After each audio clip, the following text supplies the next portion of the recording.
On trouve deux généalogies de Jésus dans les Écritures, en Matthieu 1 et en Luc 3, 23, 38. Matthieu l'a fait remonter jusqu'à Abraham et Luc jusqu'à Adam. Pourtant, il y a de bonnes raisons de penser que Matthieu et Luc nous donnent deux généalogies complètement différentes.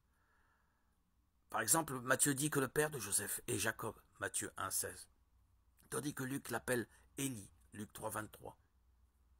Matthieu fait remonter la lignée à Salomon, fils de David, Matthieu 1, 6, tandis que Luc l'a fait remonter à un autre fils de David, Nathan, Luc 3, 31. En fait, entre David et Jésus, les seuls noms que les deux généalogies ont en commun sont Shealtiel et Zorobabel, Matthieu 1, 12, Luc 3, 27. Certains mettent en avant ces différences comme des preuves que la Bible contient des erreurs. Cependant, les Juifs conservaient leurs archives très consciencieusement, surtout pour les généalogies. Il est inconcevable que Matthieu et Luc aient pu construire deux généalogies complètement contradictoires de la même personne. Encore une fois, de David à Jésus, leurs deux généalogies sont totalement différentes. Même Shealtiel et Zorobabel font probablement référence à des personnes différentes, portant le même nom. Matthieu dit que le père de Shealtiel était Jéconias, alors que Luc dit qu'il s'agissait de Néri. Il était normal pour un homme du nom de Shealtiel d'appeler son fils Zorobabel, en référence au personnage célèbre qui portait ce nom.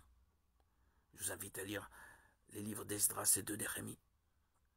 Une explication possible proposée par l'historien de l'église Eusèbe est que Matthieu a retracé la lignée primaire biologique de Jésus, tandis que Luc a pris en compte les mariages lévirats. Si un homme mourait sans avoir de fils, la tradition voulait que son frère épouse sa veuve et lui donne un fils qui porterait le nom du défunt. Bien que cela soit possible, il est peu probable que toutes les générations de David à Jésus aient pratiqué le mariage lévirat, car les différences entre ces générations étaient énormes.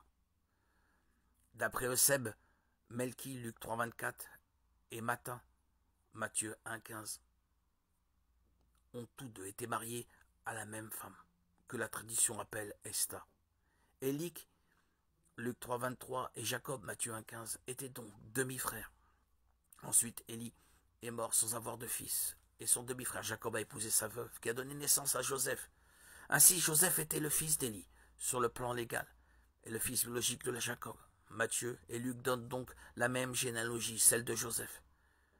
Mais Luc suit sa lignée légale, tandis que Matthieu suit sa lignée biologique. La plupart des exégètes conservateurs actuels adhèrent à une autre hypothèse selon laquelle Luc donnerait la généalogie de Marie et Matthieu celle de Joseph. Matthieu suivrait la lignée de Joseph, le père légal de Jésus, par Salomon, fils de David, tandis que Luc suivrait la lignée de Marie, mère biologique de Jésus, par Nathan, fils de David. Étant donné qu'il n'y a pas de mot grec pour gendre, Joseph était considéré comme le fils d'Élie par son mariage avec Marie, la fille de ce dernier. Par ces deux lignées, Jésus est un descendant de David, donc éligible pour être le Messie. Il est inhabituel de retracer une généalogie maternelle, mais le fait que Jésus soit né d'une vierge est également inhabituel. L'explication de Luc est que Jésus était comme on le croyait, fils de Joseph. Luc 3, 23.